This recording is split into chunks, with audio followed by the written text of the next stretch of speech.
नमस्कार मित्रांनो, कसे आहात? काही बदल हवा की नाही? नक्कीच हवा. आणि बदल हवा हा चांगला हवा.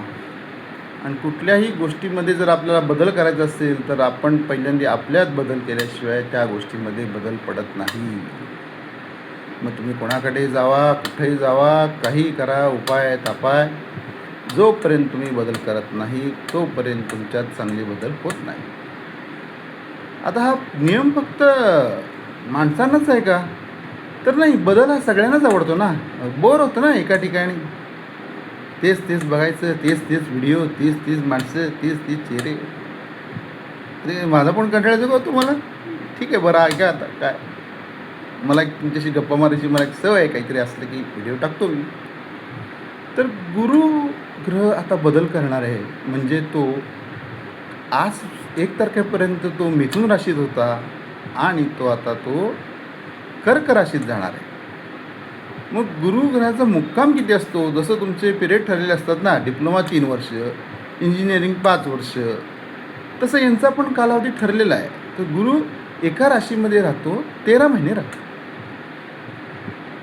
त्यानंतर तो पुढच्या राशीत जातो. कारण गुरु काय आहे? कल्याणकारी ग्रह आहे ना, शुभ ग्रह आहे, चांगला आहे. जर नुसत्या मेषच राशीत जर राहिलं 6 महिने, तर बाकीच्या 11 राशींनी काय करायचं? शुक्र पैसे देणारा ग्रह आहे, आनंदी ठेवणारा ग्रह आहे, हास्य करणारा ग्रह आहे, लग्न ठरवणारा ग्रह आहे शुक्र. तो तर दर महिन्याने बदलतो रास. सगळ्यांच्या जीवनात आनंद, शुभकार्य, सगळ्या गोष्टी मिळायला पाहिजेत ना. म्हणून ग्रहांनी कधी कोणात काही भेदभाव केला नाही बरं का. तर गुरु जो ग्रह आहे, तर गुरु म्हटलं की आपल्याला एक डोक्यामध्ये काय कल्पना येते की एक वयस्कर व्यक्ती, भगवा कपडे वगैरे घातलेली आहे, कमंडलू वगैरे हातात धरलेला आहे, भरपूर ज्ञानी वगैरे. ठीक आहे, आता अशा काही एवढ्या व्यक्ती पटकन आपल्या नजरेस येत नाहीत. गुरु म्हणजे दुसरा आपला शाळेतला गुरु आहे. त्यानंतर आपण बघायला गेलो तर आपल्या कॉलेजमधले गुरु आहेत. आपल्या ऑफिसमध्ये सुद्धा आपल्याला 2 गोष्टी शिकवतो बॉस, तो पण आपला गुरुच असतो.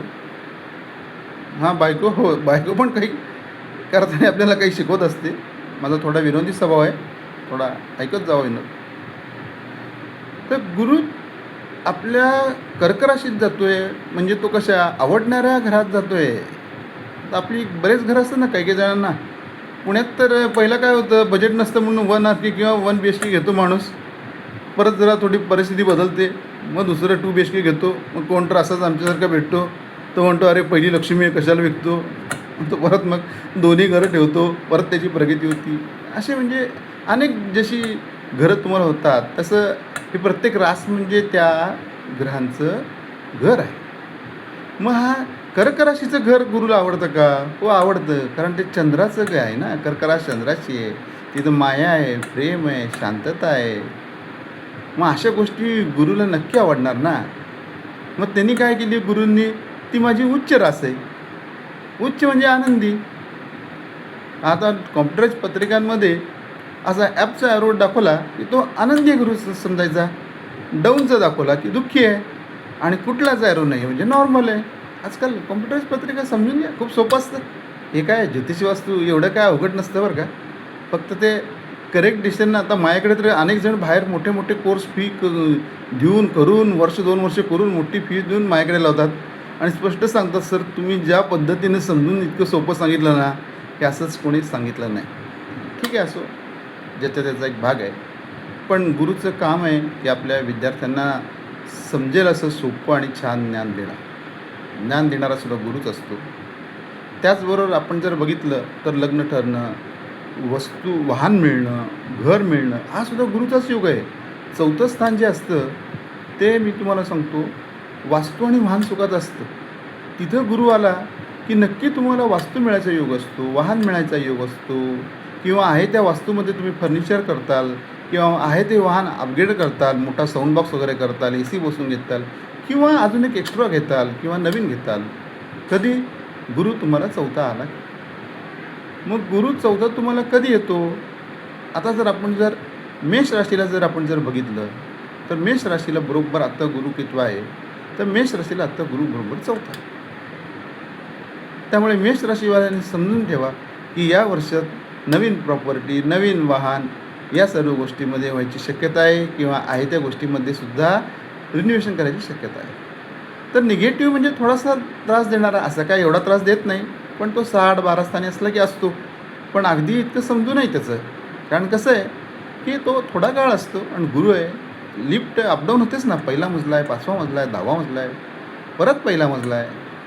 तर ज्यांना गुरु अनुकूल नाही आहे अशांनी गुरुचं जप करणे, गुरु संबंधित शिक्षणाला मदत करा. कोणाला वह्या पुस्तकं द्या, कोणाची फी भरा, कोणाची पुस्तकं घेऊन द्या.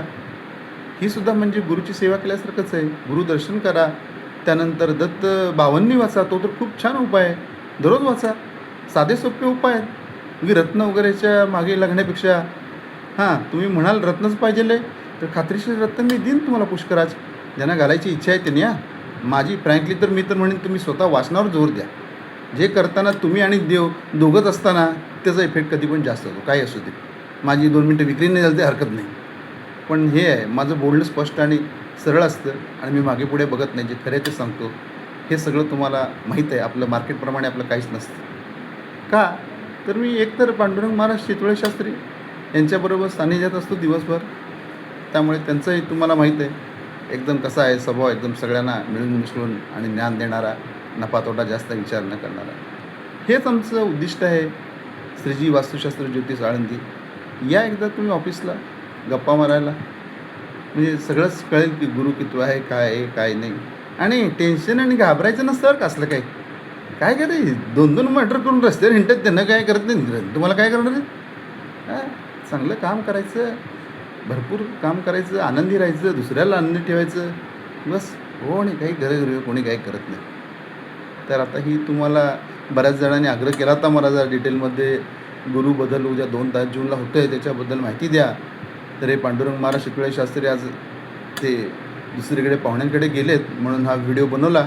ॲक्च्युली मी तो त्यांनाच सांगायला आणतो, कारण शेवटी ते गुरु ना, तुमचे गुरु काय माझे गुरु काय, सगळ्यांचे गुरुच ना पांडुरंग महाराज शितोळे शास्त्री. धन्यवाद. पुन्हा भेटूया अशाच माहितीबद्दल.